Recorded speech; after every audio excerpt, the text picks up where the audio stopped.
Coming up, a Sad Styles production. Get into it! Buckle up, D-pads. We're about to demolish, incinerate, and bulldoze all my hopes and dreams in Mikey's Dad Simulator. No. Mikey, it's about the game. Oh, it's Blastcore. Sorry. We're about to demolish, incinerate, and bulldoze buildings in 1997's Blastcore on the N64 this week on the Retrograde podcast.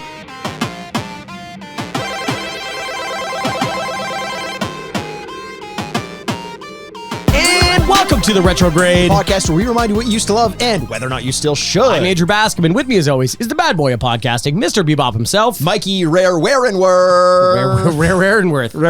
Is that like a albino werewolf or something like that? Like it's very rare. Yeah, it's a rare because it sounds like werewolf. Yeah, okay, good. You and the audience just did that all together. I think we did. It was a team effort. It's Worth, not Wolf. Ah, but it's so close. It is very close. Unlike us to the release of the game that we're going to be focusing on today, because we are quite a ways away from the release of 1997's Blastcore on the N64. Wow. The reason it's Rareware and Worth is because this was back when Rare was Rareware.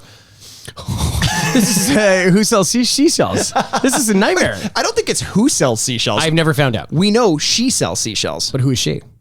If you have to ask, Andrew.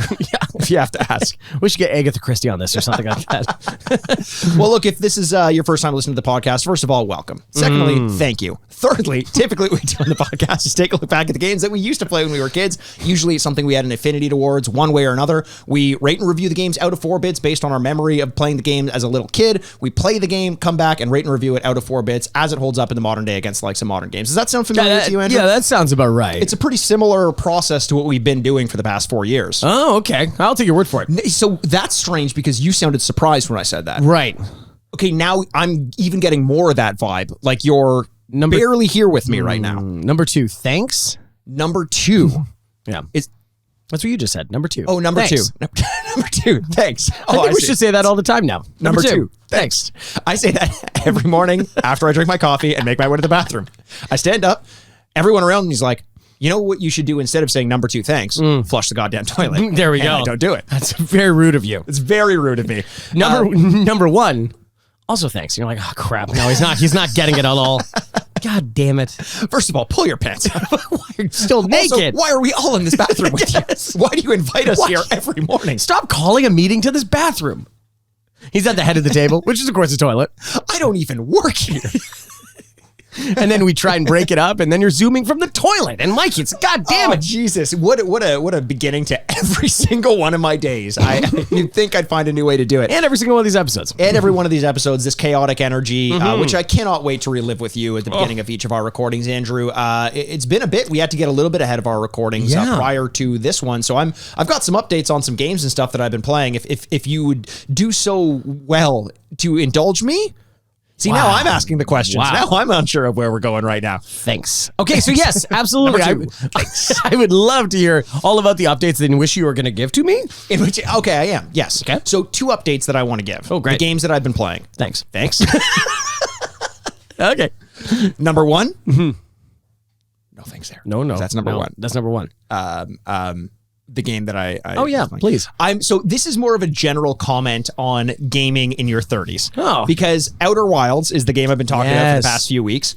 It had been maybe a week since the last time I played. I picked this game up and had no clue how to play the fucking game. I forgot how to pilot the ship. I forgot where I was supposed to be going. I forgot the general narrative of the game. Like I was so fucking lost in a game where the thing that's propelling you forward is hanging on to the small clues and stuff you're finding in the environments. And it was all I could take to not just put the game down and be like, I fucking am done with this. Like I'm almost like so far removed from it and so far, quote unquote, being like 1 week that I've missed the ship, like gone. Well, this is how hashtag Mikey doesn't finish. Yes. Because you get back and you're like, well, what am I supposed to relearn the controls? Right. What am I supposed to do? Google them? No, thank you. No, thank you. And we talked about this a couple weeks ago, where and it was a physical disc. Yeah, it was so weird. I uninstalled it from my console and hucked it out the window. I need to uninstall it from my life. It went into the window. It sailed like a frisbee into the window of another apartment. Once it got to the window frame, it slowed down and went, yeah, and just slowly inched its way out the window. It looked back at me real sad. Don't make me go. But we talked about games that we had come close to finishing and then had to go back and revisit, and how hard it was to get back into that. I think you said Horizon was one of them. God of War was one of them. And I remember one example that I didn't give was Batman Arkham Knight. Yes. Because I had basically beaten everything except for the last 45 minutes, and it was so fucking hard to get back into the swing of like the momentum of these combat systems. This is such a classic Mikey thing. Yeah. You just like the other the other one is that you watched every episode of Dexter. Yes. Except for the finale. And I don't regret it. Because you know what I've heard about that finale? Nothing good. But that's insane to me. That's insane to me that you got up until that point. It's a movie about a sociopath, or a show about a sociopath. I'm just living my best Dexter life. Oh, that's so weird. That's I couldn't watch it. I was too busy tying people to slabs and stealing their blood. It's like if you told me, you're like, I really liked it. I watched the whole thing. I'm like, oh, that's good for you, man. You're like, yeah, I watched it from back to front. And you're like, what? And you're like, I still finished it. And you're like, I guess, but that's weird. No, but that's I get that because I am right there with Ghost of Tsushima as well. It is incredible. I take 10 days off from the game, and then I'm like, how do you parry? There's only 4 buttons on this fucking thing. I should be able to figure it out. Well, those games like Ghost of Tsushima and like the Assassin's Creeds of the world and like a Spider-Man game and a Batman game, the combat systems are all relatively similar from one game to another. You know, modifiers of like a trigger and then a button press to use gadgets and the timing of the buttons. Ghost of Tsushima is a little bit different, but like those superhero games are all relatively similar. Yeah. But the actions that each of the button inputs do are all very different, and the timing is different. So getting your mind wrapped around the perfection of that, because that's what all those games expect from you in the last 45 minutes, is like, here's everything we've taught you over the last 20 hours.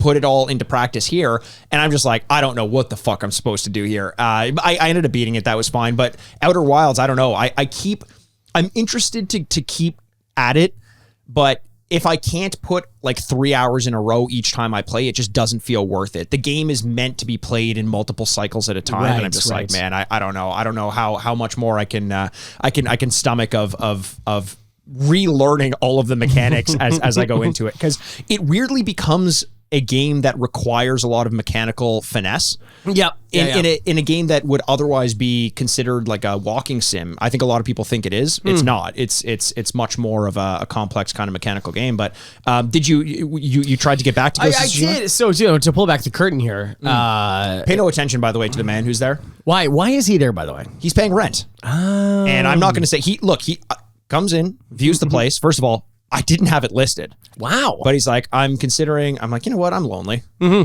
I'll consider a roommate. Who couldn't use a few extra dollars at the end of the month? Dollars and a few more friends. Right. This guy. Yeah. What is rent? Friendship. Yeah, it is. Yeah. And I was like, okay, well, here's a room. He's like, I don't need a room. I'm like, okay. And he looks in the bathroom, and I'm like, what are you staring at? He's like, what is that? I'm like, it's clearly a shower curtain. Right. Everyone Everyone knows what that is. And he says, okay. That's pretty good. And he just goes behind there, and he's like, I'm not leaving now. I'm like, well, I don't really use that shower. That's so weird. And then when you have the little meetings in the bathroom, they're like, who's that guy? And you're like, and he says, number 2, thanks. So to pull back the curtain, Mikey and I went up to a cottage. Yes. And we were spending a couple days together, so away from technology. And then when I came back, I do that horrible thing where it's like, I took a couple of days off, so I should really make up all those hours. Double down. Like, what was the point of a vacation in the first place? Yes. What a stupid idiot I am. And completely self-inflicted, by the way. Yes. And so I didn't really get a chance to play too much, but I have gone back and played Ghost of Tsushima as well, and like doing that. It's just it's a great game. It's a lot of fun, and I hope I get a chance to play some video games upcoming. So on this episode, we definitely will. And we'll get to Blast Core in a little bit. But before we do, there's one other game. When I was a little bit frustrated with Outer Wilds, and again, there's another curtain that we got to peel back here. Andrew. Really? Yeah. Behind the guy. Double curtain. A double curtain. Wow. That's where I keep the bodies. It's like a high school theater. 2 curtains. Exactly. Yeah. The reason I was playing Outer Wilds is because a PlayStation Plus released game. It's not only on PlayStation Plus, but a game that's been getting a lot of attention out there from gamers across the world for good reason. I think partially it's a very easily marketable game, and partially because it's also, it turns out, a good game, is Stray. Stray, the game where you play as a cat. You play as a cat. Trying to it's the Homeward Bound of cats. It looks so cool. It Really does. And it's adorable because you're a cat. So I was downloading that game. It was taking a while. That's why I went back to go play Outer Wilds for a bit. But wait a second. Yes. I'm a cat? Andrew. I'm a cat? Have you looked in any of the mirrors in my place? No, I've not. Okay. It's weird because we'll exclusively every ceiling is mirror. Every ceiling is a mirror. I just try not to look up. You shouldn't. No. Because we're in the middle of recording and I don't want it to go sideways. Much like the way you're laying as you're recording this, as you paw a little piece of yarn. Absolutely. Also, my body is delicious. I keep licking it. Same. Yeah. It is delicious. Unrelated of cat or non-cat situations. I should say this to the listener. Yeah. And we're working on the technology that's going to allow us to introduce taste. Yeah, like everyone's working on smell-o-vision. We're working on taste-o-vision. Taste-o-vision. A taste-o-listen. Andrew's body. Tastes great. Supple, delicious. Supple and delicious. Absolutely. A little bit savory sometimes. Depends where you are. Definitely a little sweet. 100%. Andrew's body is like the weather in Hawaii. If you don't like the taste, wait 5 minutes because it's about to change. So I downloaded Stray. Yeah. And I was playing Stray. I have a bunch of thoughts on this game. I was worried originally when it was coming out and when it was being talked about that the only reason it was going to sell is because it's every adventure game except that you're a cat. And there's little things like, but not like a cartoon cute cat that has a sword or something like that. No, very real cat. Just a feral cat. A feral cat, which I think is actually a really cool idea because I can't remember another game that did that. We played A Dog's Life. Yep. Early. Well, actually, one of our first video episodes that we ever did on this podcast. So a couple thoughts that I have on Stray. I'm a couple hours in, and initially I was taken by how beautiful it is. It's a gorgeous looking game. Okay. I'm every so often reminded of how big a jump the gap from the PS4 to the PS5 actually is. PS5 is I still love this system so much. I'm pretty sure it's on Xbox as well, but I didn't play it there. I was playing it on the PlayStation. Haptic feedback. We have finally found the true purpose of haptic feedback, and it is to let you know when other cats are rubbing up against you. It vibrates in like the corner of the controller where relative to the screen that cat would be rubbing up against you, and it feels so good. Son, why did you go and get 3 PhDs in computer science? So I could design a controller when I know another cat's rubbing up against me. Honestly, feels great. Feels great. Feels great. And so there are little moments in the game where you can do something that is just about being a cat. Just the experience of being a cat. Like knocking things off shelves would be one of them. Lapping up milk out of a saucer. No, seriously, like if there's a puddle of water, you can just press a button to start drinking. It doesn't fill up a health meter or anything like that. It's just satisfying. Okay. And there's one where you can scratch at a tree. Is there any violence?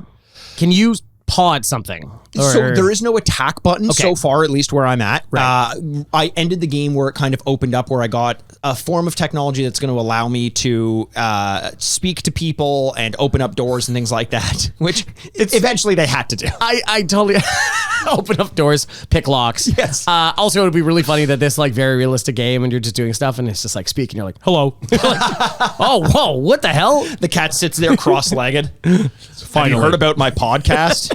Spelled PAWD cast. So no real attacks so far. There was one sequence where you could die. You get attacked, but it's about you avoiding things and running away, which is a cool input on it. But in the beginning, you're just walking around with a like 4 other feral cats or 3 other feral cats, and they're adorable, and you can't pass through the first sequence. I'm going to be a little bit spoilery, but this is for the first like literally 10 minutes of the game. So if you want to experience it on your own, fucking go for it. I don't care. Would you spoil this game? How in the world would you spoil this game? You get spayed at the end. No, there you go. I was gonna say, like, what is it like? Yeah, it's like it turns out you're an alien. Like, it's like the musical cats. You or you're the cat from Captain Marvel. You just turn into a giant alien. That's true. I forgot about that. So it starts off like you can't progress through the first immediate sequence without interacting with each of your cat buddies, and you like do a little thing, you feel the haptic feedback, great, and then you're kind of exploring the world. It's a tutorial without it being as on the nose tutorial like capital T. Yeah. But they'll do little things like, okay, press triangle, and you can now paw at this little tree stump like a cat does, like kneading at the tree stump. And I was sitting there kneading at the tree stump, Nothing was happening, and I knew nothing was going to happen because I'd read in reviews that you just do these things to do them. Sure. And like, all of a sudden, I kind of come to and I realize 30 seconds have gone by. Oh, wow. And I'm still just kneading at this tree stump. And I realize the reason I was doing it is because with the haptic feedback in the triggers, it felt really satisfying. It's pushing back and you're kind of like, it feels like you're scraping at it in this tactile way. And I'm like, wait, that's why a cat does that as well. There's this satisfaction of like gripping through and Aren't they scratching sharpening the their claws though? They're also sharpening or filing down. Sorry, I shouldn't add logic to this. I'm so sorry. Yeah, but there is also a sense of play when they do things, because even if they don't have nails, like if you get them declawed, cats will also do that. And I realized, I'm like, holy shit, this introduction of a new form of technology in the controller gave me the feeling of being a cat, like really let me introduce to a cat. I've said it before, I'll say it again. Please do. Haptic feedback controllers, the DualSense controller is the biggest leap in technology from one generation of a system to another since like the Nintendo Wii or the N64, like running around at the garden. Like, I can't think of another console to console jump that has introduced something, be it peripheral or technological advance in terms of graphical fidelity or something, that made it feel like such a generational difference between consoles. I think of the main ones like running around in the garden in Mario 64. Yep. I think of the Wii being able to control with the motion there. Yep. And I think of the DualSense controller. And people may find it weird that accessory holds so much standing for me, but that immersion, I've talked about it in every game I've played, whether it's swinging a sword in Demon Souls and kind of feel, although I don't, there is haptic feedback in Demon Souls, and feeling it like clang against a wall, or walking around a nightclub in Ratchet and Clank, and depending on where you are, you can feel the bass of the nightclub relative to the controller, or in this, just all the different haptic feedback introductions. The other thing is that, and I think you should try this game, Andrew, because it's on PlayStation Plus. You have a PlayStation Plus. I will, absolutely. The level design is incredibly impressive. It has that Uncharted thing to it where you're doing really cool things, but only because the screen is guiding you where to go. Like, you can't, the jump button does not let you jump unless there's a scripted jump there. Oh, wow. So you have to walk up to a ledge, press X, you jump up to the ledge. In the same way where Nathan Drake is climbing a mountain and you look up and there's a little rock facing out, and then you have the ability, to jump to it. But so that's fine, and it almost feels like a walking sim in that element where you really don't feel like you're doing that much apart from exploring. It doesn't really require much mechanical skill. But the level design does this really cool thing where, like, a game like Mirror's Edge, did you play Mirror's Edge? I loved Mirror's Edge. And they would tell you what you could and could not interact with because everything was arbitrarily red. It looked cool, but it made no real sense in the scope of the game. Okay. Something about the level design in this game. You start off and you're walking around this city that is just abandoned and has gone to ruins, and somehow you always know where to go. There are little lights that go on, like neon lights that kind of flash, and something's trying to guide you to get to it, so that kind of makes sense. But there was this moment where I walk into this like open alleyway, and I'm like, I don't know where to go. And I start to go off in one direction, Zane. Yep. And all of a sudden I see just like this little, like something flapping in the wind. And it's an air conditioning unit that just has a little bit of like duct tape just fluttering. Yep. And that gets me to look up to the air conditioning unit and realize, oh, that's actually where I have to go. And this way of like the designer knowing that something about that is going to make me feel like I have to look at it and go towards it is so intuitive that it goes beyond just like, hey, here's a cool cat game. It's like, here's a really well-designed game.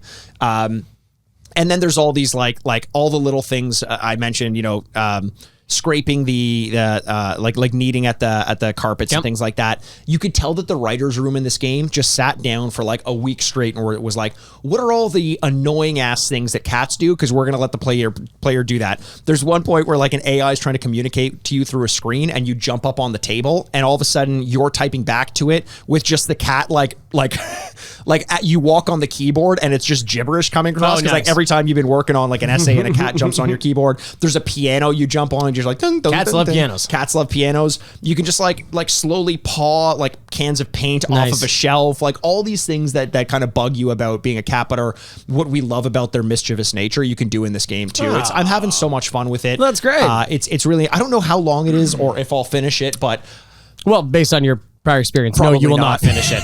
But I'm liking it. Yeah. And here's a question I have for you. I was literally thinking about this while I was playing it. Is it such a big deal that I don't finish the games as long as I feel like I'm getting a bunch out of them? Yeah, oh, absolutely. Whatever helps you sleep better at night, Mikey. I mean, I'm playing them. I'm liking them. I'm in and out. How's Elden Ring going? I'm still about 70 hours How's in. Disco Elysium going? That one I've pretty much stopped playing. My problem is you start so many, which also another hashtag. Mikey's great at starting. Mikey's great at starting, which is true, but it's so bad because you start so many that I just lose track of them and then they just disappear. Yeah. Well, I purposely don't bring them up. If someone wants to start like a Google sheet that they can like share with us about like every time he brings up a game that he started, and then we can track where he goes on it. But like Elden Ring, I'm surprised. I know it's like a big venture.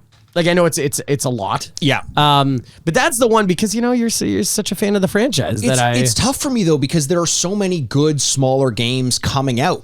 And it's such a commitment to spend 100 hours playing a game. Like I'm 70 hours in, and people keep telling me I'm like halfway through. Oh my god! And I'm like, man, I want something a bit more self-contained. I'm liking it, but I also like look.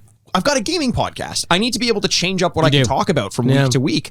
So and yet 90% of the episodes we bring up Overwatch. Yes. Which I will not talk about right I do love that. Thank you. That was from the audience. Yes. Is that I do love the idea that like, well, I'm a wizard and I throw, I have a sword and I've got to attack this toad that's the size of a Volkswagen and stuff like that. And you're like, or I could be a feral cat running around the city. I know life's about balances. Life's about. I will say in the moment where you get separated from your 3 feral cats, that's what the game is about. So spoilers, whatever. Well, you said Homeward Bound. So Homeward Bound, exactly. The moment you get separated from your feral cat buddies is the most gut-wrenching moment I've experienced in gaming history. Elden Ring has never made me feel what that moment made me feel. It was like similar to the end of Firewatch.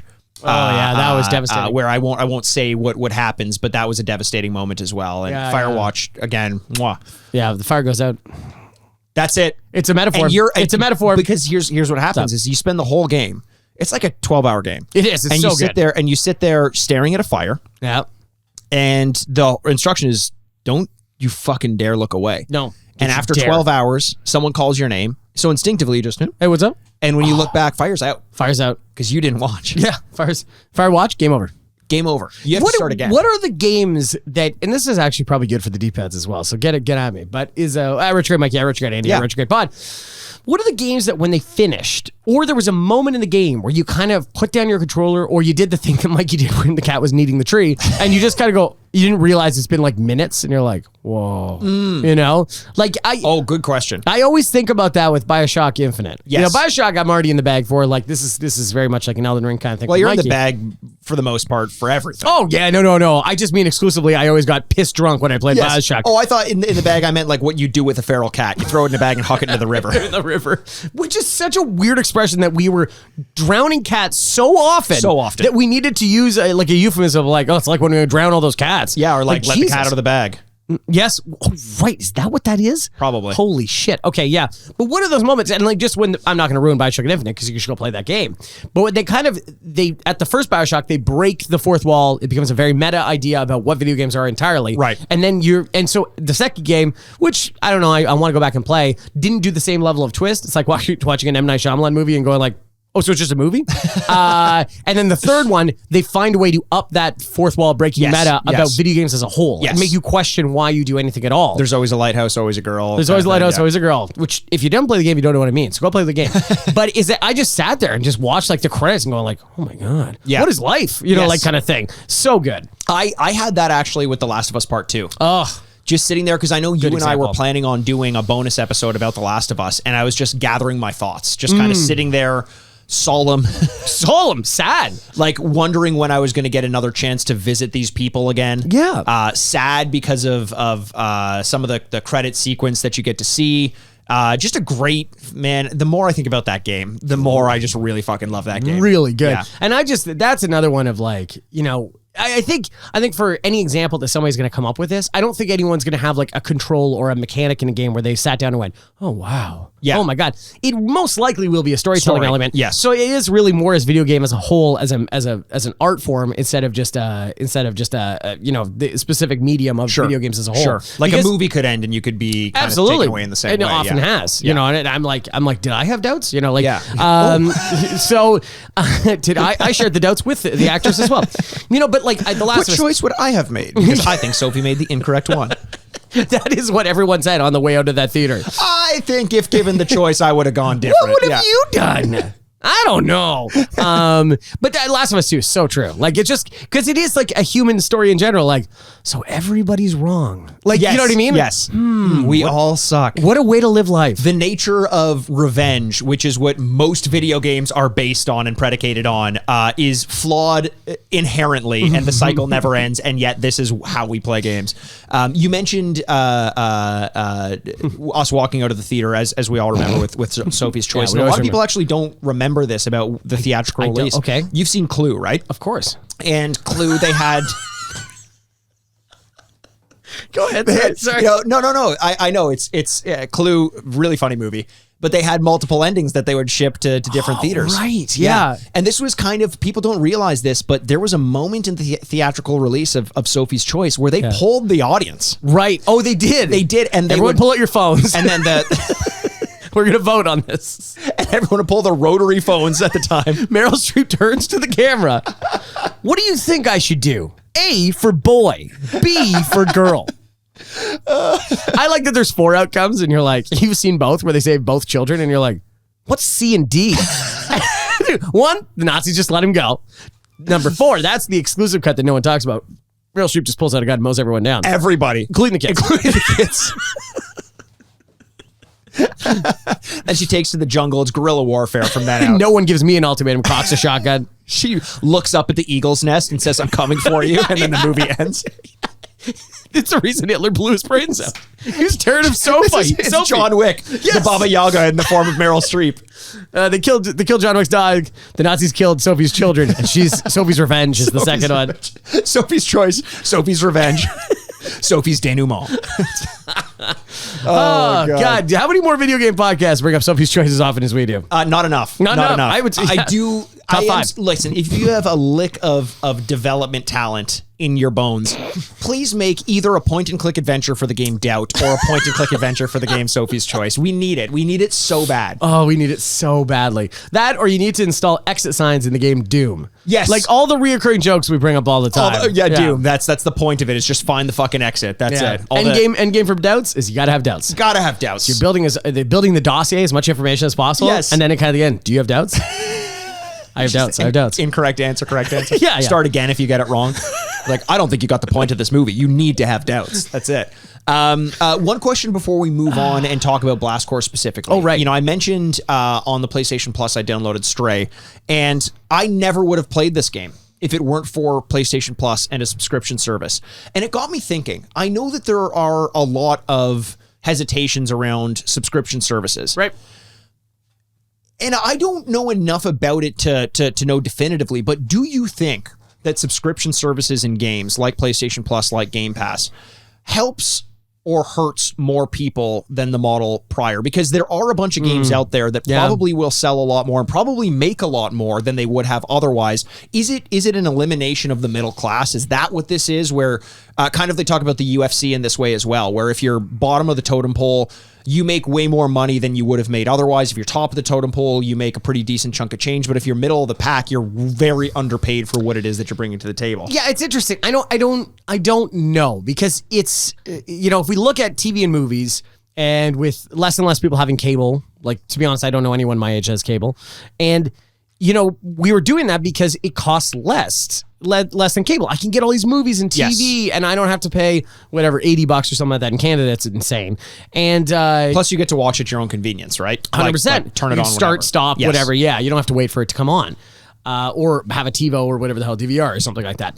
The problem is everyone caught wise of that, and now our streaming bills are costing more than the TV cable bill would have cost in the first place. And to be perfectly honest, if we all switch to an exclusively streaming model in anything, including video games, they will catch wise and go like, oh good, we're just going to... And if your budget for a yearly in games was $500, somehow you're going to be spending that in subscriptions anyway. So sorry, I'm not talking about the consumer. Oh. I'm talking about for the developers, because Oh. that's always the fear, is that you dangle this chip of like, hey, you want to come on your platform, here it is, but we're giving you a set amount. Like, say Stray takes off the way it's expected to take off. Right. Do they get paid more because more people are playing, or was there like an agreed upon amount to have it launch exclusively on the platform? Yeah, which also the issue taking off. That's why he doesn't have any friends anymore. But is that I think it's a two-sided sword, double-edged sword. Is that the pro is more people are going to play your game. Right. There's no way around it. They'll be exposed to your game, which really is good at the end of the day. Yes. The con is they're going to probably make less money off of each share of that, Yes. because these marketplaces take like up to 70% sometimes. Sure. So it depends. Like you could probably grow a stronger brand and a bigger studio because of the exposure that these things are good, but you can't pay bills and exposure. So Yeah, that's it. I wonder. I'd like to take it from two podcasters. You Yes. can't pay your bills and exposure, everybody. That's true. That's very true. That's very true.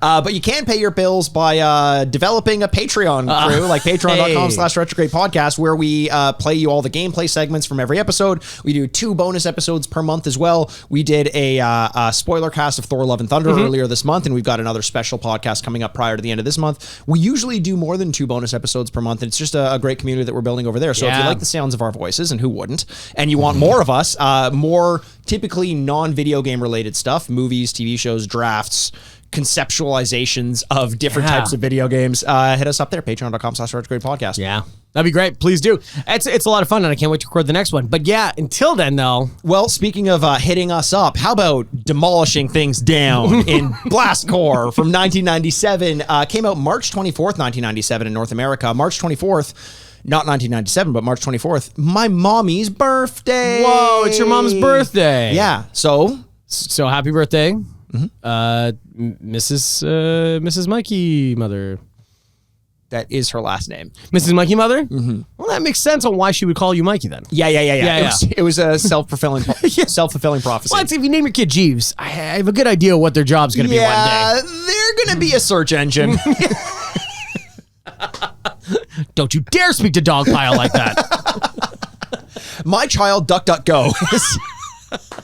He's got some stuff you're going to want to hear. Yes.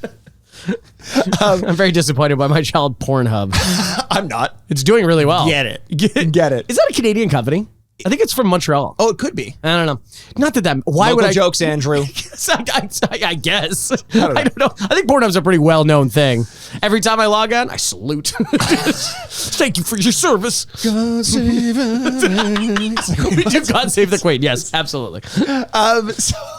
Blast Corps, developed actually by Rare, published by Nintendo. It was produced by the Stamper brothers, Tim and Chris, who were the founders of Rare. Some very famous people in their own right.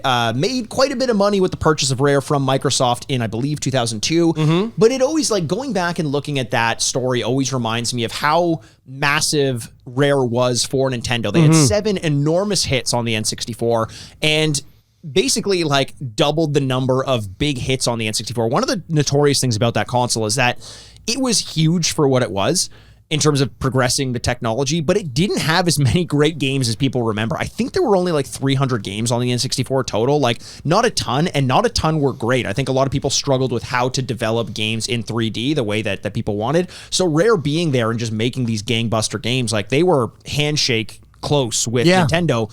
And when they were bought by Microsoft, that was fucking massive.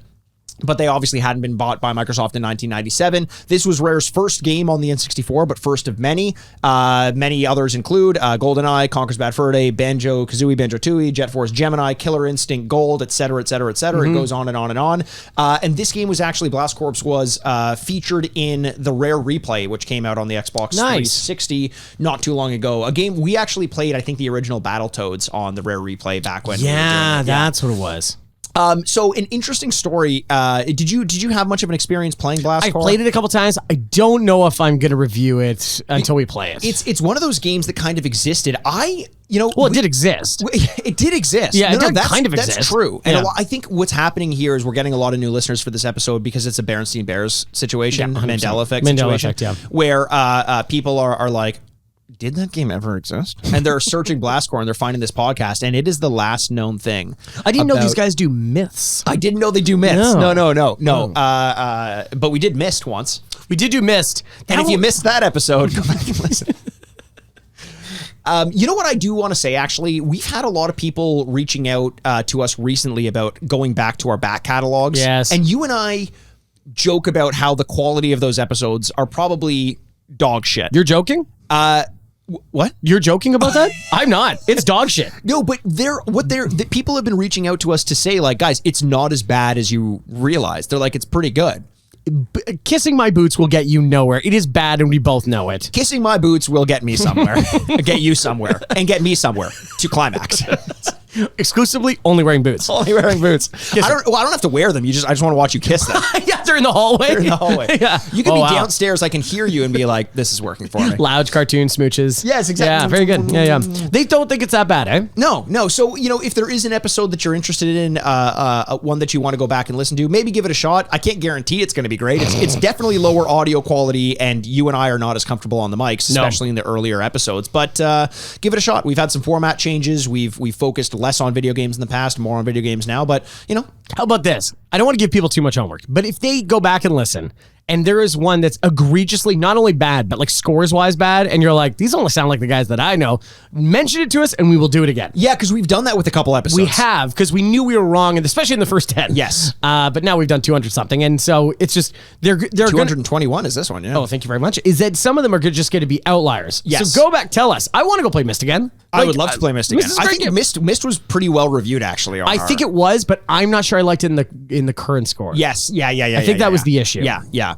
There's a lot of issues with you currently, but we'll move on. So the gameplay and story, to remind you of what this one, I played this game, but what I was saying is yes, this game existed, but this was at a time in my life when I was the kind of gamer that I hate, where I only had so much money to spend on games. Oh, you hated the poor? I hated the poor. Yeah. What are they? I'm trying to walk to the game store. Right. And here's this stinky fuck on the corner. Wow. This unhomed person. Oh, Jesus. Asking me for money. Yeah. I gotta spend this on an $80 video game, not adjusted for inflation? That would be great if that guy was outside your local video game store. It's like, money for Blastcore? Money for Conker's Bad Fur Day? Like, just kind of skipping the dollar and going right for the game. But I like it. Knowing how... I like the Moxie. Knowing how those sorts of signs go viral and do very well for some people holding them, that probably would have got him more money than saying, I've got a family and I need to feed them. They would have been like, okay. Need money for crack? Yeah, what a funny... He's being honest. Yeah, we love that. He's telling the truth.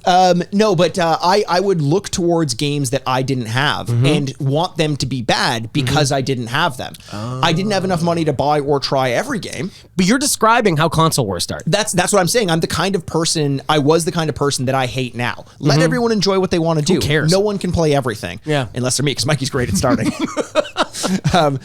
So I remember Blastcore being out there. I remember Pilot Wings being out there. Yes. And not wanting them to be good because I didn't get them with my N64. I had Mario 64 and I think Wave Race. And deciding on which two games to get for the console was an enormous decision. They were so expensive. They were going to be the games that I had. What'd you get? It was Wave Race and Mario 64. Well, you made the right call. I mean, great calls. Yes. Great calls. But then I looked at Pilot Wings and Blastcore and was just like, these fucking things, like, they're probably garbage. Like, I don't know, because I got my N64 a little bit later. Yeah. But I did end up renting the game. This was not a purchase for me. I rented it and I played it a lot. And for some reason, this game left such a mark on me. You may say an indelible mark. I would say that. You would say that several times. I'm going to say it a few times. And now that you brought it up, it will be the word at the top of my head. The word on the top of your head. What are you repeating me for? Are you okay? Why are you repeating me? Are you okay? Oh my God, Jesus. Oh my God, Jesus. But I didn't pick up on what the story was in this game. You didn't pick up on the story, okay? Weirdly enough, this is a recurring theme. I didn't know what the story of Lord of the Rings was. I watched it, didn't understand it. The goal is to clear and create paths for nuclear missile carriers. So you demolish buildings, make bridges, and transport vehicles so that a nuclear missile carrier can get from point A to point B. That's the purpose of this game. Oh, I didn't know why I was destroying buildings. I just liked that I was. Yeah. Crazy to think that's what this game was all about. Nuclear war. Right. Oh, wow. And here's the thing. Here's the thing about this. I'm assuming this is, let's say it's taking place in North America. There's nuclear war going on. And it's so urgent that we have to destroy infrastructure, schools, farms, hospitals, houses, to get the carrier there with a clear path. this war is. I want to know more about this fucking war that's happening. You got to get through famously. Let's look at the map again. Orphanage Row. There's 9 orphanages in a row. Okay. You know what? We actually don't have any vehicles. We had to send it to Hospital Highway down there, so we're gonna have to get through. Why don't you just launch one of those nukes there? That'll clear a path really quick. Beautiful puppy farm. Okay. Well, time to kill those beautiful puppies. Oh man. Yeah. So like a crazy concept for a game. Yeah, crazy. As long as you kind of unfocus your eyes and don't focus too hard about the greater political implications of a game like this. That's being a good soldier, Mikey. That's being a good soldier. Exactly. Hoorah! As they say. Semper Fi. Semper Fi. Semper finally. We got this nuclear missile support over here. So the gameplay and story, as I mentioned, like you're carrying the missiles very ahead of its time because that's just the world we live in right now.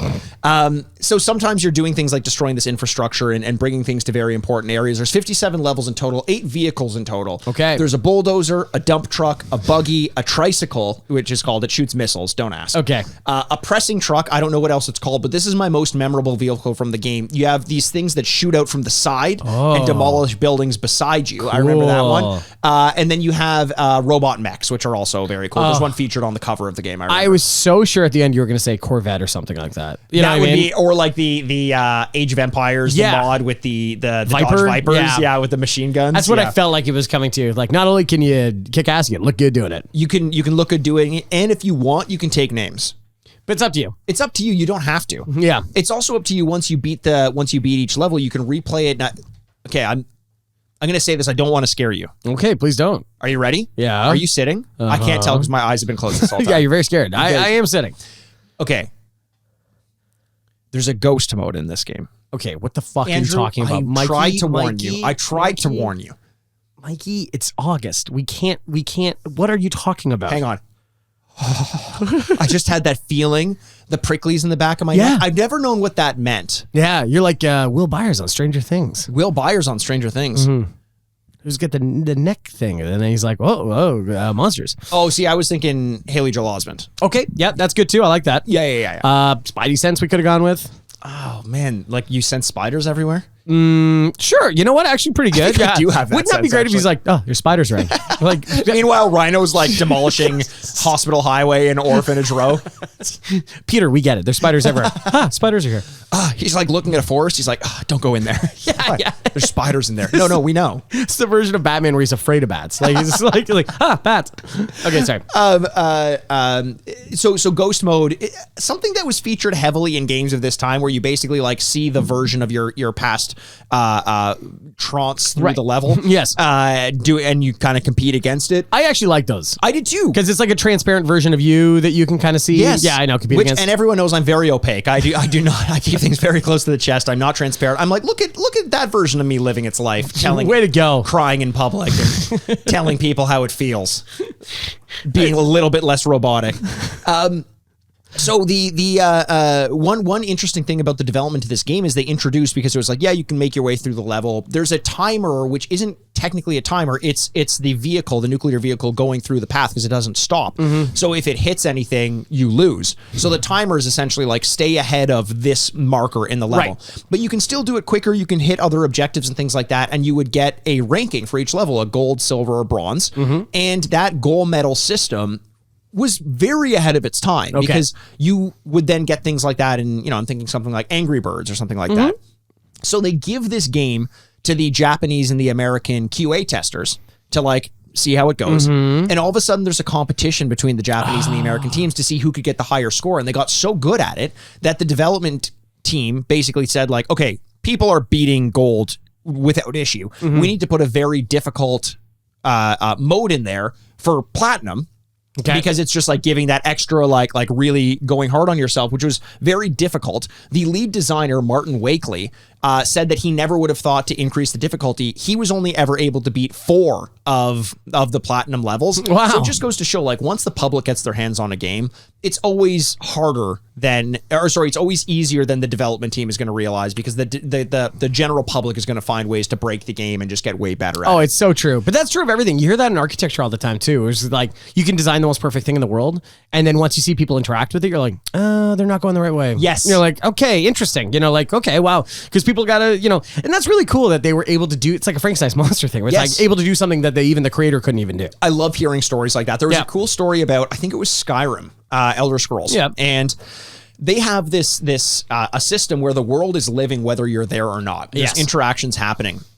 And they had this character, this monster somewhere. I'm probably misremembering the details a little bit, which is cool for when you're telling a story. It works well for everyone. Yeah. But it had this AI that was very aggressive, and the playtesters kept going to this area in the world, and there were just like animals and everything just fucking slaughtered all over the place. And they found out that the AI of this one monster was so aggressive that it would go into these areas and just slaughter everything. So they had to like tone the AI of that thing down, which is great. That's amazing. I know we love doing this. Original title of the game was going to be Blast Dozer. Oh boy. I think they made a great switch. So in Japan, they kept it to Blast Dozer. Which is fine. That name's going to work. Other titles that were considered, and this was revealed in a tweet that Rare made in 2016. They wanted Heavy Duty Heroes, which I actually really like that name. I like that one. Blast Radius or Power Dozer. I kind of really love Dozer, eh? It was big Matrix fans. Yeah, I guess so. they were like Tank Dozer, and you're like, that's too on the nose. Neo Dozer? Morpheus. What? No, now you're just stealing. As a dumb kid, I actually would have loved that they called this game anything but Blast Core, because I called it Blast Corpse. Yeah. As though you're going to explode your grandma's funeral or something like that. Like, I didn't know, why is it CORPS and not pronounced corpse? Everything in the military is not the way it looks. Colonel? Like, Colonel, the first time I saw it, I thought someone was playing a prank on me. Yes. I'm like, Colonel. I'm like, get the fuck out of here. Get fucked, mom. And it was actually my mom. Was it really? I was doing a reading test. This is a true story. That's how you know it's going to be good. I'm misremembering some of the details, so it's going to be great. Wow, 2 in a row. So we were doing like a reading test at school, and my mom was volunteering at the school. And nepotism, I got partnered off with my mom. Absolutely.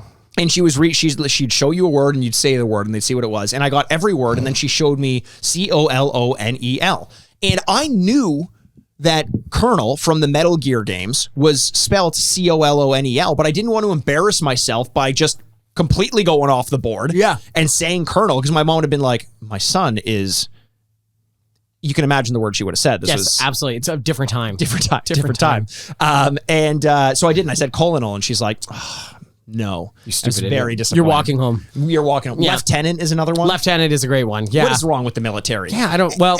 Only the spelling. Only the spelling. Everything else I totally get. Perfect. It's just the spelling of their names. The spelling of names, that's the only thing they need to snap to attention here. MK Ultra. Above board. Great. Great. Spelling of lieutenant? I don't know. Get out of here. Come on. Isn't it funny with MK Ultra that the CIA set out to make military soldiers that would do nothing but obey and like basically drones? And what that did was help spark, like you give someone LSD and they realized they never want to take part in a war ever again. They created counterculture by trying to create control over people. I love that though. It's great. It's great. That's awesome. So that's about it in terms of the overall understanding of Blast Core. The reception, I didn't realize this, was way better than I expected it to be. Metacritic gave it a 90%. Whoa, so that's the good. aggregate score. All Game gave it a 4 out of 5. EGM gave it a 35 out of 40. IGN gave it a 9 out of 10. GamePro just shit themselves and closed their oh, here we go.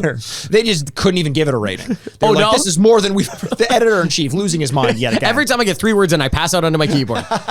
This game is like so the cat and Stray. Yes, exactly. Everyone wanted a sequel, because people loved this game. Yeah. Martin Wakely, again, the lead designer, said that he'd exhausted the idea of the game and didn't think that doing a sequel would have given it any justice. He's like, there's 57 levels in this game. We came up with all the ideas for vehicles. 57 levels? Yeah.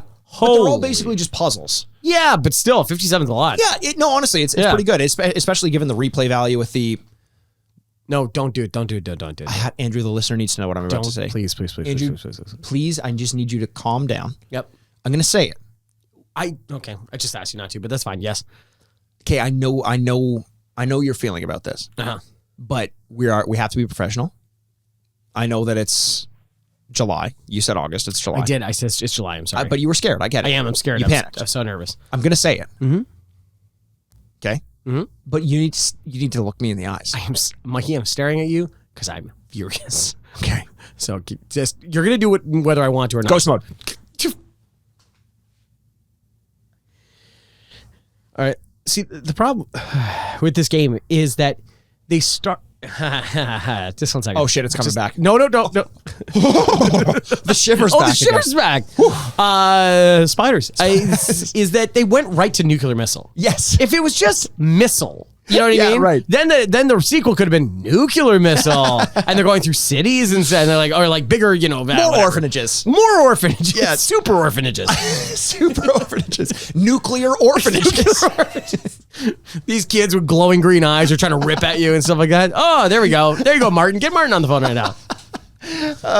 So the reason I find that interesting is like Rare at a time was like the gold standard of video game development companies where people wanted a sequel. They're like, guys, we're not going to be able to, we could make a ton of money off of this game. But the idea of creativity isn't there. We're going to go do something else.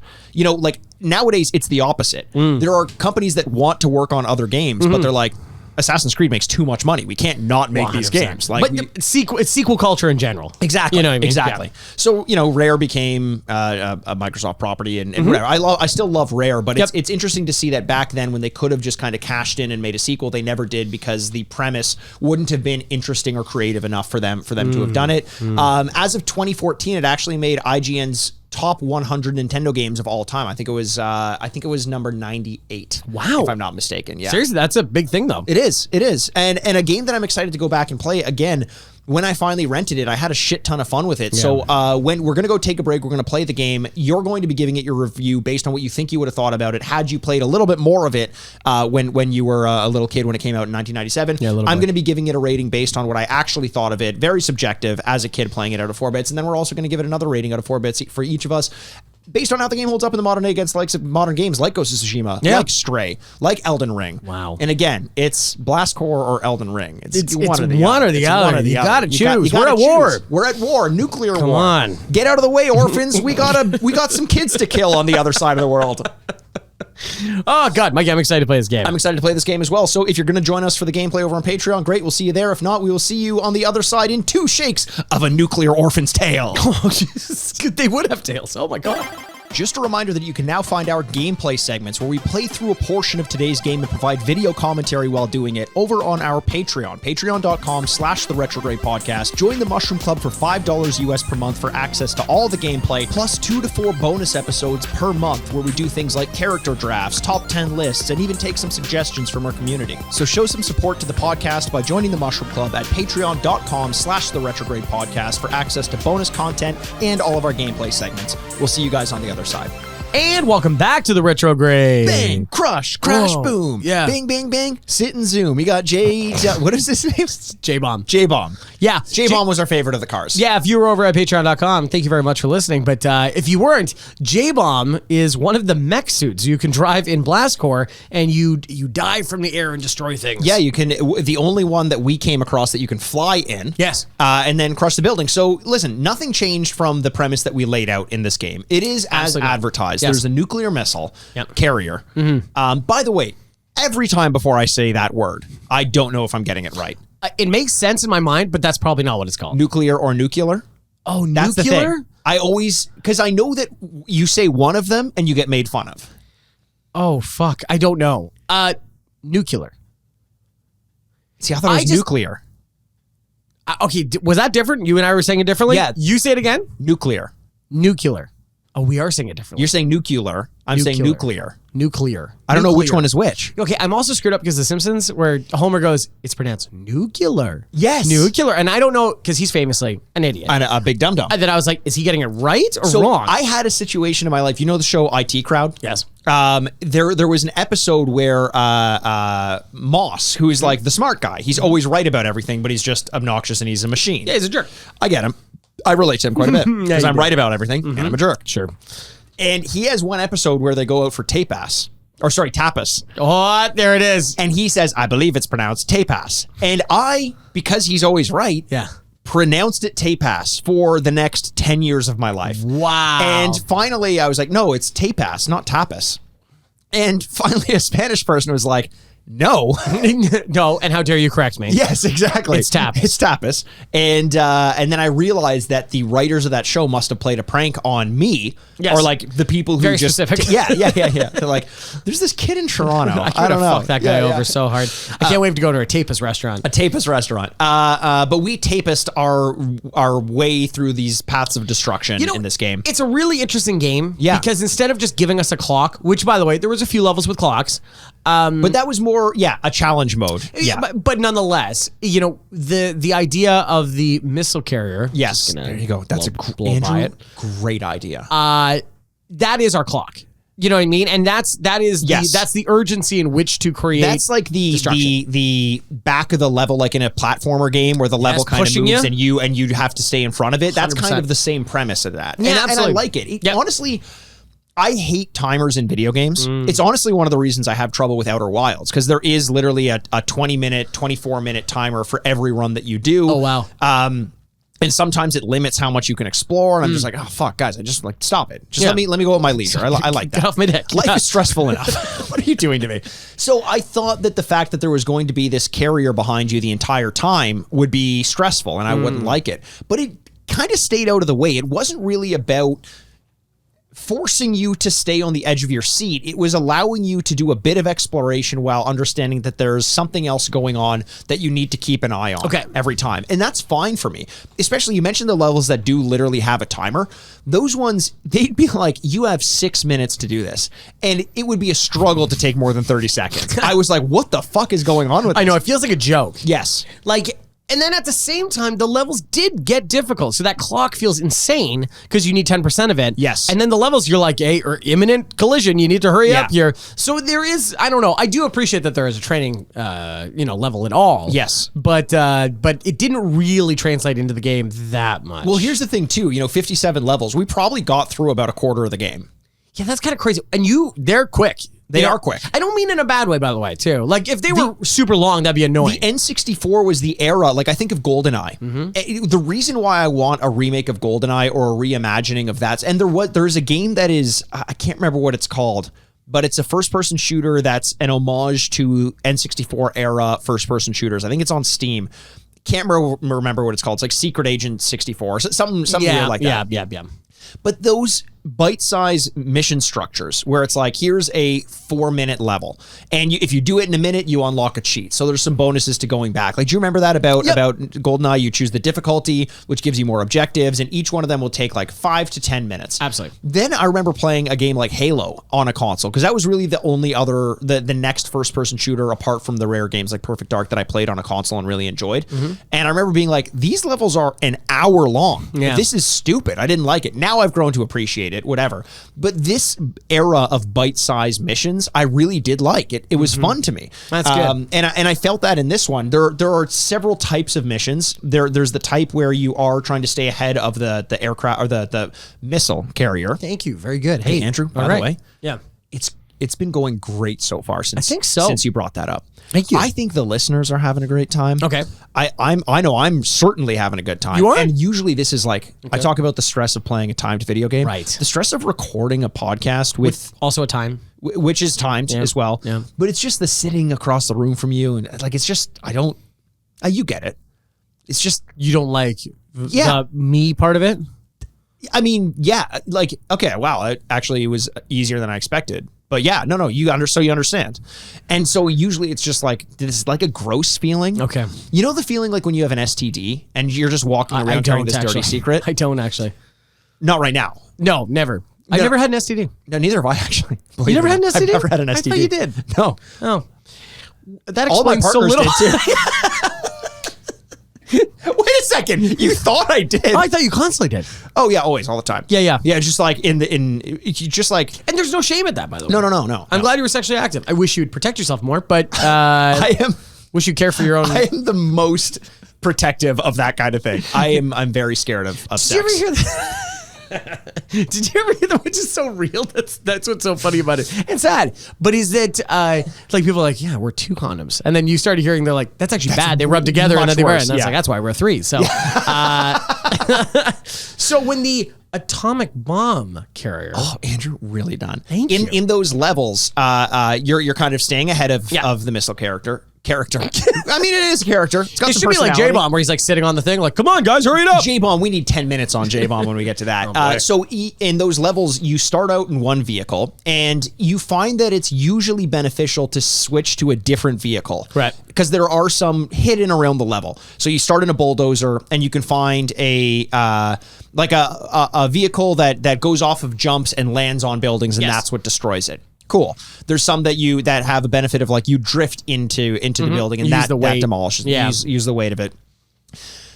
And those ones are fun because the first time through, you have to make sure that a specific path through the buildings is cleared so that the aircraft, the missile carrier can get to the end of the level. Once you've cleared the objectives, it's pretty clear. It's like, hey, these buildings with green arrows need to be destroyed. Once that's done, you can go explore as much as you want. And we found that there was a lot of time at the end of levels to try and give you at least a shot at 100%. And here's one thing that I found. I appreciated it, and then I found out how much easier that made everything. Is once you beat the level, you clear it out. The missile character gets. Jesus. Oh Christ. wow! What is going on with you? I spent too much time near the radiation, Andrew. Once you clear it out and it gets to the end of the level, you can go back into that level with all the buildings that you had destroyed and all of the unlockables that you found, and just clear it out. But no missile carrier that time. No missile carrier. You're just running around. Yeah. So it's crazy. It's fun. It's like a playground, but it's also very easy. Yeah. It's like, hey, do you want to play Mario with no opponents? You're like, right. Not really. If the garden area of Mario 64 never changed, and that's all you were doing, we're just running around in that. And there's an enjoyment. There is a true, like in the purest form of the word, sandbox game. That's kind of what it felt like, and that was enjoyable. The other style of level is just a time trial. Here's a new vehicle that you've never tried before. This is how it works. Destroy 8 buildings in 5 minutes. Only takes 30 seconds, and then you're rated on that. So you're given the medal. As you're progressing through each of the stages, you're also getting promotions. We were a trained crusher. Trained crusher. Trained crusher. Yeah. Not a train crusher. Trained crusher. Actually, we couldn't crush the train at all. We couldn't crush the train. Even though it had a sexy car on it. It had a sexy car on top. We tried to get to it. So that is part of the puzzle, is figuring out how to unlock different vehicles. Sometimes you see them in an area of the level that you don't think you can get to, so it's a matter of like finding a path through. Yeah. Sometimes you bust open a building. Not only do you free some of the survivors, which is a crazy fucking premise. Crazy idea. You explode a building and people flee, screaming, it looks like. People, including Flea. Yes. Bassist of the Red Hot Chili Peppers. Runs out of there. Yeah. And yet, then they're like, you freed all the survivors. And we're like, wait, what? We thought we were killing people. And here's the this is something that Intentionally. I didn't think I was going to be given this platform to talk about. And I'm glad you can see, that's why I'm smiling. I'm glad I actually get this opportunity to talk about this. This is going to be good. Yes. I might break down. You might, yeah. Okay. For what reason? Because it's just, we've been condemning these people for so long. Flea in particular. But the number of survivors who were freed on September 11th, 2001, and we've been making this narrative. Yeah. But this game showed us. Yeah. Look, everyone talks about how bad video games are. The Columbine shooters, did they play video games? Oh boy. And now all of a sudden it's like, oh boy. I'm not saying they did or did not. Right. Did Osama bin Laden play Blast Corps? And know that when you destroy a building, you free its survivors. I think we did know that Osama bin Laden did play video games. We did? I think so. Well, they always talked about his huge hard drive. It was mostly pornography. Okay. But he really, videophile. Like, he really... What did he play? What games do you think he played? Oh, boy. I know he played Dog's Life. Dog's Life for sure. Dog's Life. Loved Echo the Dolphin. So, and that apparently he's still playing that in the afterlife because he's out to sea somewhere. Yeah. Oh yes, right. He's out to sea. Absolutely. We freed all Flight these. Simulator. Oh I mean, my! All right. Okay, that's it for this. Nope, no more of this. Yes, we freed all those people from the building that they were trapped in by exploding the building. Yes. It's like if they were hurled hundreds of feet in the air and they're like, "Thank you," and you're like, "You got it, brother." And you're like, "Oh, good." I just couldn't believe. I thought we were supposed to kill all of them. To a point where it was talking about like at the end of each level, it gives you a rating. It's like buildings, 17 of 33. Lights, like if you go over these certain lights, it like quote unquote dispels radiation or whatever. You have to go over the lights, find these different unlockables, and then there's just an image of people, and then it's like 17 of 33. Yeah, same as the buildings for some reason. And then I saw a bunch of people running around, so I started chasing them because I'm like, oh, we have to kill the people. But they instantly, like magnets, like they just run right away from you. They're very fast, very very fast, and it just I'm still so confused as to what the premise of this war is and what our plan is here to just destroy the infrastructure of an entire relatively small town, it seems. It's like Top Gun Maverick, where you don't know who you're fighting, you don't know what's going on, you don't know what country you're in, you're just like you're like, all right, but goddamn, are you proud to be an American? Absolutely, Train Crusher, baby, 101. Yeah, you know, it's like it is a destruction game. I brought up Rampage a couple times during the gameplay. Did you have fun destroying buildings? Man, honestly, I did. Okay. I honestly did. And I think that there was enough variation in the vehicles, and you were never forced to sit in any one of them for too long. It's true. That it always felt... The vehicles in this game are like the weather in Hawaii. Oh, here we go. If you don't like one, lick another part of Andrew's body. If J-Bomb did, that'd be great. J-Bomb did. So J-Bomb was the mech. One of the mechs. One of the mechs. There was also Thunder Fist, which was conveniently also a move invented by J-Bomb. J-Bomb loves that. Well, there's a J-Bomb character. If you want to go hear that, go to Patreon. But we had a lot of fun. J-Bomb flies in the air and does like butt presses, like Mario's butt jump. Yeah, that's a good way to go. On the buildings. Mm-hmm. And J-Bomb it just has the name of one of our high school or university roommates. As we talked about in the gameplay. Yeah, loves Jaeger bombs. J-Bomb just thought it was a different time. He's a different time. He has not aged well. He has not aged well. J-Bomb. J-Bomb thinks you should smile more. Yeah, that is J-Bomb. And you're like, oh, J-Bomb. And you're like, J-Bomb walks into rooms and you walk behind him going, sorry, guys. sorry about that, guys. We're friends at university. We're not friends now anymore. J-Bomb owes you rent for about 3.5 months and yet still buys a 6-pack every day. Yeah, J-Bomb is like, hey, can I spend a night on your couch? I'm just coming into town. 3 months later, still there. Still there. Owes you money. Yeah. Not only the 6-packs. Bringing strangers back. Bringing Wide Bertha's back. Wide another joke for the Patreon. But like J-Bomb's good. Thunder Fist is good. Oh boy. Thunder Fist was a lot of fun. Thunder Fist I liked more than J-Bomb. Thunder Fist rolls and then uppercuts buildings. Yeah. Okay, here, maybe a hot take. I could do without the mechs. I think if it was just more cars, and like they do creative cars, like that car with the side crushing. Yeah, and stuff I like that. That's a creative way of trying to get your way around like new creative cars instead of going like, guess what also we have? Yes, a mech. Yeah, I mean, a mech. It almost felt like, you know how they do that in video games? I think about something like Ratchet and Clank sometimes. There were levels where you would play as Clank as like a giant mech, and it was basically a win button. It was like a pressure release valve. Here's an excuse to just destroy everything without much challenge, no puzzle. It's just go have fun. Yes. And there is some of that to it, but I also think I would almost rather just have more vehicles. Or put like the problem is the mechs were in like every other level. Yes. So like you're in there way too often, or put them in like the farthest corner so you'd have to like your whole level is just getting to these guys. Right. Like which did happen in one. There was one moment playing this game that I actually like really got into it. There was a level we were playing, the hardest level I think that we played, because you had to kind of wrap around. You were in that vehicle, my favorite vehicle, the one where the sides jut out and hit the buildings to the side of you, freeing all the survivors inside. They were freed. They were all freed. Richard Hatch,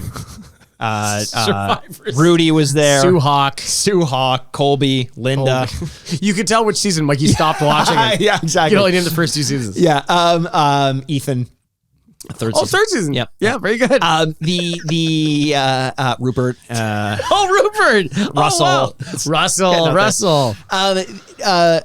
But in that one, we didn't realize playing as that vehicle that shoots out to the side. There were, for some reason, a limited number of shots that you could do. And that's the only one where there was a limit on what you could do. There was like at an least we figured ammunition out. count. Yeah. And it got to the point where I hadn't cleared out the path for the missile carrier. And Andrew, by the way, I'm still loving saying Thank you. I appreciate that. So I was like, I don't know what to do. It was like collision imminent, which it says that when you still have 5 minutes. You're a kilometer away. Yeah, It's exactly. a collision imminent. So I had to run around the level knowing that there was something else there, found it, and destroyed the building with maybe 5 seconds to spare. Yeah. And that was so satisfying. I had a lot of fun with that. It felt organic. It felt like it gave me all the tools I needed to know how to get the job done. And I said to you, I'm like, Andrew, and I wasn't lying, I really don't want to fail at this. I really want to do this. And I did it. No, you did it. And my dad was probably so proud of me. Yeah, only one can only assume.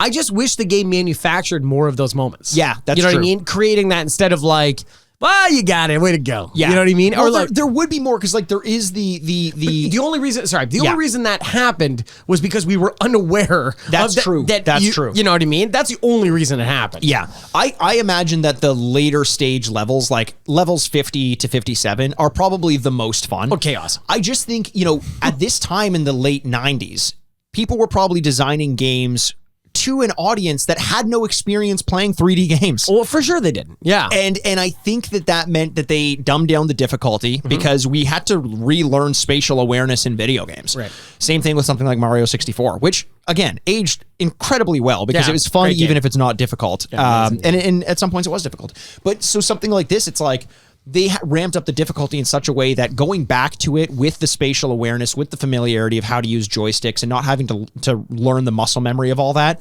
the first few levels are a walk in the park. And a trampled park with no structure because we've destroyed it all. And yet I didn't find that unenjoyable. Yeah. I feel like I did find it more fun than you did.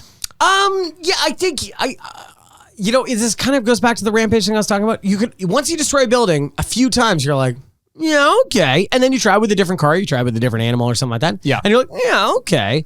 And then eventually, 57 of those things, you're like, there is a little bit of, it's not as much fun the first time you did it, right? Yeah. So you got to keep manufacturing ways to make it interesting. And I did have a lot of fun playing the game. Yeah. I just could imagine like at the end going like, okay, all right. Just trying to beat the game now at that point. That's why I think Which this is a new feeling for this you, game. but- yes. I don't know what that would feel No, like. it's great. That's why this game was a rental for me. I think it played itself out. Yeah, I that didn't makes know sense. that I needed to buy it. Although I can imagine that had you bought it, 57 levels, all the different vehicles, so multiple ways to go through each level, multiple paths to victory, and the need to get all platinum everything would have been enough to justify the price tag at that point in time if you liked the mechanics. Yeah. And I did like the mechanics. So, Andrew, I feel like we're talking around it, but do we want to get to our reviews of this game? Mikey, I think we have to. We have Right to? behind us, there's a nuke. Hey, how about that? Oh, fuck. Yeah, I know, pretty good. What's it being carried on? A car. It's a nuke car. A new car. It's a new car. It's got that new car smell. It's a brand new car. It's got that new car smell.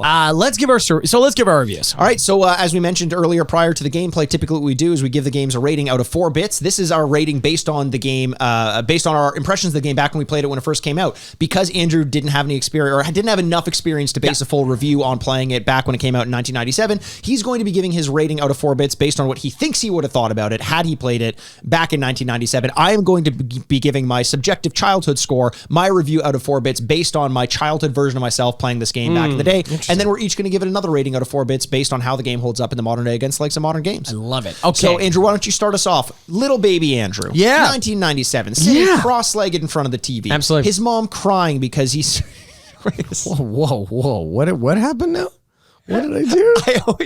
I always go on a bit of a diatribe making fun of you and your childhood, but You're describing yourself, aren't you? No. Oh, okay. It was the way you turned in your chair to look at me when I was doing that. You had this furrowed brow and you just looked like this. You looked like a sad, angry child. And I just pictured very you childlike. sitting in front of the TV and your mom just sobbing in the background. So why is she sobbing? Because she's got you as a kid. Oh yeah, that's not great. That's not great. Not great, obviously. So why don't you give your review of this game? Absolutely. I can't wait to beat my birth mother. To beat your birth mother? Yeah. Why'd you give me up? No. Okay, here we go.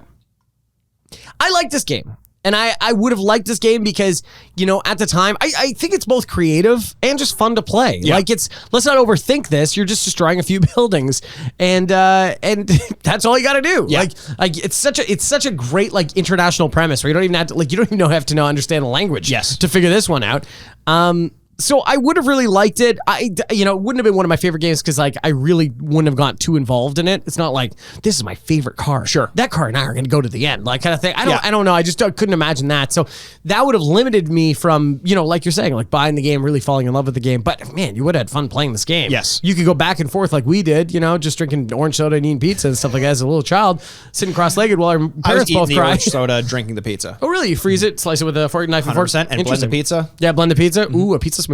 And I would have liked it, but not loved it. I'm going to give it 3 out of 4. 3 out of 4. So I did like it, and I didn't necessarily love it. But what this game did for me when I rented it, you know, we're so used to destructible environments in games now. Yes. But there was a long stretch of time, especially in the 3D era, where that wasn't possible. The reason why Rampage was so cool is because you could punch a fucking building and see a window shatter. Yeah, and then see the building fall down. And then eat all those survivors. And then eat the survivors. Free them from their corporeal bond. And that was similar to this. You know, we've said it, I've said it a bunch of times. You have the garden scene in Mario 64. And then did I say Mario? Yeah. Okay. You did Mario 64. Yeah. Okay. Why? What's wrong? It's Mario. Yep. I always do that. I know. And we get called out on it every time. I envisioned the next 3 days of getting tweets about me mispronouncing the name for a second there. But this was similar. You know, seeing destructible buildings in a 3D environment was new to me. The idea of taking a car, running it into the side of a building and having it collapse was a new sensation. Yeah. It had the feeling of like building up Lego just to bust it down again. That was cool. I liked that feeling, and it made me feel powerful. Mario gave me that feeling of like running around in an environment. It gave me the sense of freedom. This gave me the sense of power, and I really liked that. Clearly, I didn't like it enough to buy it. Okay. I only rented it, and I only rented it one time, but I appreciated it, and for that, I'm giving it a 3 out of 4 as well. Oh, so you're giving 3 out of 4 3 as out well? of 4. I thought you were going to go higher than that. No, it's the kind of game that I think I remember liking it more than I actually did, because I did rent games multiple times, especially early on in the N64. So if I liked it that much, why didn't I rent it more than once? Yeah. I think it's just because it just didn't land for me as well as some of the better rental games that I've played before. Okay, well, there we go. So that's a 6 out of 8. And our retro scores, here are our current scores. So here I am saying, man, I had fun playing that game. But yet I know it will drain on me, this game. Like, eventually I will go like, oh, man, let's just find the mech and finish this fucking level. Right. Let me just thunder fist this level to death. So, you know, but at the same time, it was fun. So, like, why am I trying to take away from this? Why am I immediately trying to knock down this building with a rolling thunder fist? You know what I mean? Like, let's just have fun with what it is, but also understand its limitations. So really, I'm negotiating between it's a 2 and a 2.5. Okay. Because I thought it was fun. And even though the graphics are really bad, it's just more about the mechanics, and the actual controls with the cars is kind of fun, if not broken and, I would say, unique. Let's go with that. I'm actually going to give it 2.5. Okay. Because it was fun, and I want to have fun today, and fun games should be rewarded. 2.5 out of 4. Yeah, I'm going higher than that because I liked the sense of play that this gave you. We didn't really talk about the perspective of the game, but it's kind of that isometric perspective. Your favorite. My favorite. More so in adventure games, not so much in driving games. I did find the camera limiting in terms of like not being able to look around you at any given time. You just need to kind of go in a direction and hope that you're going the right way. But that did give you the sense of like playing with toy cars. You're up above and you're moving it around and like smashing your Hot Wheel into a block of Lego and the Lego falling down.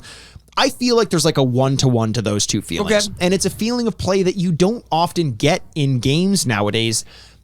You know, the detriment of going to a retro game is that they're all limited. The benefit sometimes is that they're limited. They just do one thing, and they do it in a way that's not an expansive scope like every other game has to be nowadays. If you release this game today and it wasn't a $3 game on your phone, people would be like, come on. What is this? But the way that it exists and how it exists in the exact form that it is something that I don't know that you could find very often. Okay. And if you did, I don't think it would be much different. Okay. The graphics aren't, you said they were bad. I don't think they're terrible. They're passable. It's the N64. They do their job. And in fact, because they are the way they are, it's almost nostalgic to play a game like that. It's not quite PS1 era ugly. It's like new age N64 promise of something better coming sort of thing. I'm giving this one a 3 out of 4. You give it 3 out of 4? Giving it a 3 out of 4. Wow. I could easily have sat there and played through 20 more levels and just made a day of it. Wow. Okay, so that is going to be an 11.5 out of 16. Yeah. Oh, that's pretty good. Yeah. That's pretty good for Blast Corp. That's pretty good. Hey, I don't know, Andrew, like, I got a question for you. Yeah, Who am what's I? That's pretty good. Is it me? Andrew, you are correct. That feels good. I should try to do that more often. You be correct? Yeah. Yeah. It feels pretty good. It's honestly, for me, it's a relief because I feel like you're making progress. And I've been feeling a little bit like you've been holding us back. Oh, but you get it. I've been holding us back? Yeah, you get it though, right? Interesting. Like you get Okay, it. Good. Okay. You get it. Yeah, absolutely. I get it. I totally get it. Yeah, you get it. I get it. I get it. Listen, am I correct again now? Yeah. Am I correct Yeah, again? see, you're making progress. This feels You're making good. progress. I like this. Andrew, why don't you hop into you go in Thunderfist, I'll go in J-Bomb? J-Bomb, and let's make our way over to the red carpet to see what awards this game won. Roll. Harass. You've been waiting for it all year. The most glamorous award ceremony of the week. Ladies and gentlemen, the Grady's. Wow. Here we are. Let's crush some Red Bull and vodkas. Yeah, absolutely. Yes, exactly. Absolutely. Thunderfist. Yeah, Todd, good to see you. Elliot. Elliot's here walking over to the red carpet in a mech of his. Oh, that's not a mech. That's just your physique. Jesus Christ. Jesus Christ. He's getting. Is he getting bigger? He's getting bigger. I think you're getting bigger. Is this natural? No. Oh, okay. No, wow. Okay. Thank God. That actually makes me Lots feel of better steroids. somehow. Makes me feel much better. 100%. If that was natural, then I'd feel awful about myself. But since you're cheating, I'm okay with it. I'm okay with it. Hey, Elliot, why don't you, I guess you're just wearing your regular clothes and not a mech. Why don't you reach into your pocket, grab that envelope, and let us know the awards of this game. That's the oddest one we've ever had. Just go into your pocket. Oddest. Don't say oddest. It sounds like oddish. Todd Snap got real excited when you said Yeah. No. Relax. Where? It's not. Where? No. That makes him very gloom. Okay. Oh, wow. Okay. You know what? It feels like this game deserves something. Really? Not just nothing. It's a special game. Yeah. It took a big swing at a building. The building fell down. That deserves an award of some sort. Survivors were freed. So instead of a traditional award, we're being handed envelopes from Elliot. Yeah. And this game has its own custom awards, Okay. Andrew. Do you want to read yours? Okay, I'd love to read mine. The award is called Play a Wit Outlast.